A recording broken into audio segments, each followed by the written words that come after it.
Always be full of joy in the Lord. I say it again, rejoice. Well, I'm going to come back to that. That's hopefully going to be a bit of a theme. It seems a little bit surreal that 2 years of training are done and that I'm about to move house, I'm about to get ordained and start my curacy. And whilst there are lots of things that I'm really looking forward to, I'm also quite sad to be leaving here. You have very, very quickly become another part of my church family, and you have been an absolutely brilliant and supportive and caring placement for me. Quite a few months ago, when we were planning the rotas for over summer, I told Alistair I wanted to preach today because I wanted to have the opportunity to share with you some of the things that I feel like I've learned these past 2 years from all of you, and also take the opportunity to just encourage you all as you have encouraged me. And so this morning, I'm not so much preaching a sermon, but I'm just going to be sharing my story, sharing, I guess, a bit of my testimony and my experience of God here at work these last couple of years. So 2 years ago, I began training. That in itself brought about quite a lot of change for me and my family. Mal had to start school, having previously been home educated. And in order for me to be able to be here on placement, I had to stop going to St Tim's, which was a church that I'd been at for 12, 13 years. And it was a church that had celebrated so much with me, but also been sort of held me through some really difficult times. So I was really, really nervous about these changes. But God has been incredibly faithful. We have found new family rhythms, and I was very fortunate to land a placement here where it felt like the leadership team understood the madness of just the school run, and that I would become running into meetings having just dropped children off and fought to get across Sheffield. It was a placement where I felt like I could do creative new things, and all of you have embraced it with a smile, not a murmur of what we're doing that for. And it's all right, if you didn't like any of the crazy things I made you do, I'm going to be someone else's problem soon, so you're safe now. And this, I think, is one of the first and perhaps one of the most important things that I have learned throughout training. God is faithful. And when we step out to respond to his call, he will meet us where we are and he will provide for what we need. It doesn't mean it's easy, and it doesn't mean that it is pain-free or there aren't worries, but God has absolutely provided for me, and I trust that he will continue to provide for me and my family as we prepare for this next adventure. Throughout my placement here, it's also been a real joy to work with a team of people and to be in meetings where each member has brought different perspectives and different strengths, and where there's been an effort to really listen to each other as decisions have been made. And I've seen firsthand the value of finding someone to work alongside who thinks a bit differently to me. I've learned that whatever ministry I go into in the future, I am going to need someone, at least one other person, who will check all the fine details and ensure that people know what's going on in advance. To counter my tendency to have lots of ideas and improvise, this is to ensure that important things like barbecues don't get forgotten. And I think the final key lesson that I will take away from my time here is that God is at work, and this is worth celebrating. In my 2 years here, we have seen St Gabriel's grow as a church family. And whilst, yes, there are some newer faces, I don't just mean the numbers of people coming on a Sunday morning. People have stepped forward into different roles.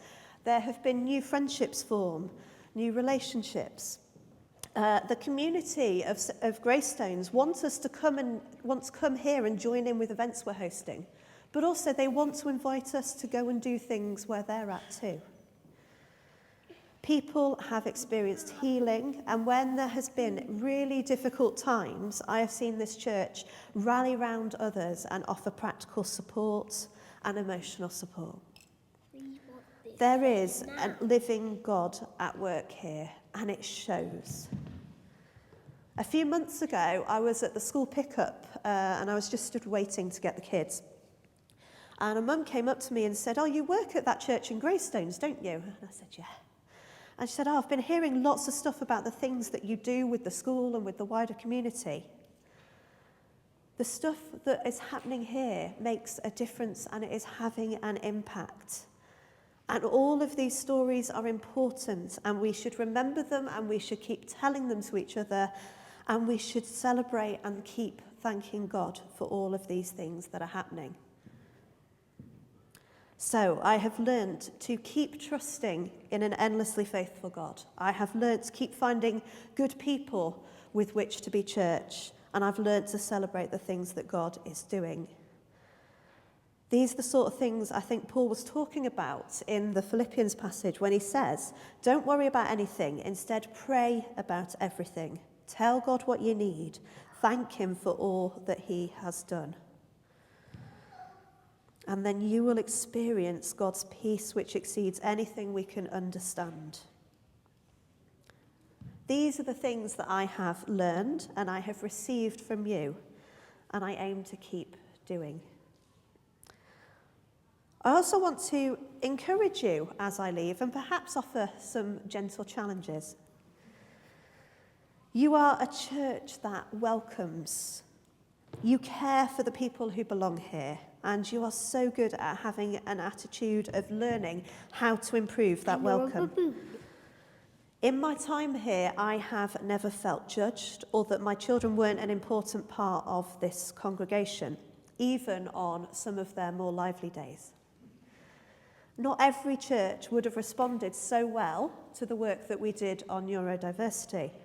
And I know that in other churches, the challenges of having individuals who process information differently has led to tensions. Keep this open attitude. Continue to spot those who might be uncomfortable. Don't let the sensory packs get empty as they get used. Keep topping them up.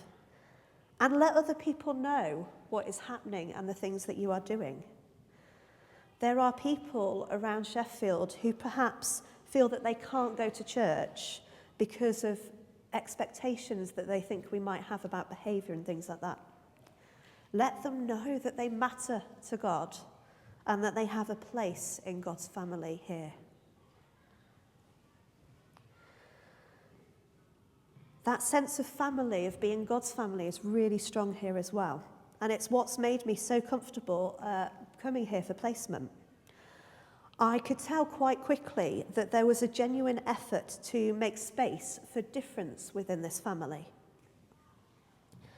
I know that the conversations that have happened around same-sex marriage have been painful and awkward for some of us, and for a whole variety of reasons.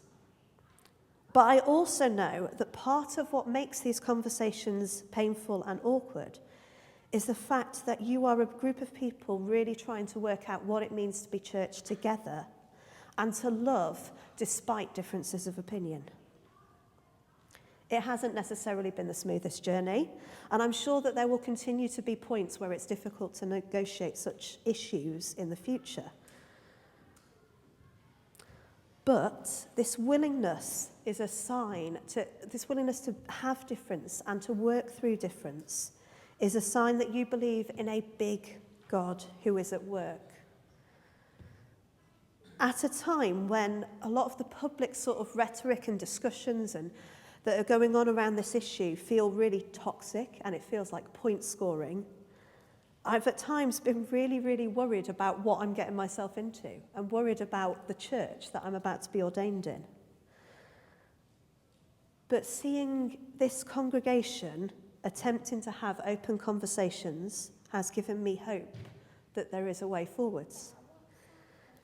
Keep being a beacon of hope to others and a sign that we believe in a God that is big and loving and can hold those differences. In the past, I said to someone that this passage from Philippians was a bit like my inheritance. It's a passage that has been somewhat passed on to me from my parents. It was the passage that they had had at their wedding. It was the passage then that Simon and I had read at our wedding.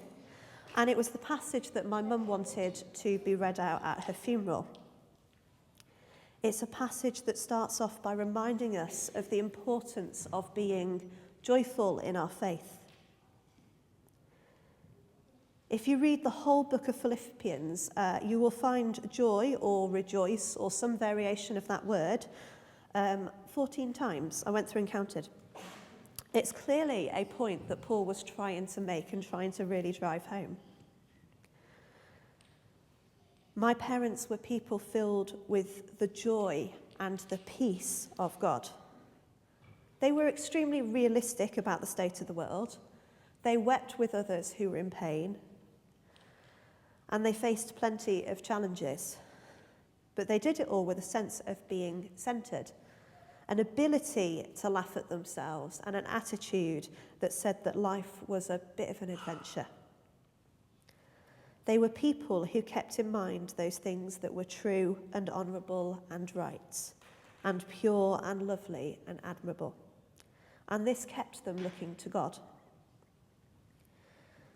As a congregation, you are so good at being aware of the needs that there are around the world. You support a huge amount of missional activities and people that are doing good work around the world. And there are many good things going on. Keep rooting all of this in praise and thankfulness. It's all right, buddy. We'll find it. It's because that was an extra one. Don't worry. We'll find it. When I gave my mum's eulogy, I finished with those words from the start of this passage. I say it again, rejoice. And that's the thing that I want to leave with you today. Rejoice. As I take the next step into ministry, I hope that I too will demonstrate the joy of God to those that I work with. I hope that I've shared some of it with you all over the past 2 years. And I pray that as this congregation continues to do the work of God's kingdom, it will be a place where the peace of God is felt, and that you will continue to be a people full of noticeable joy. Amen.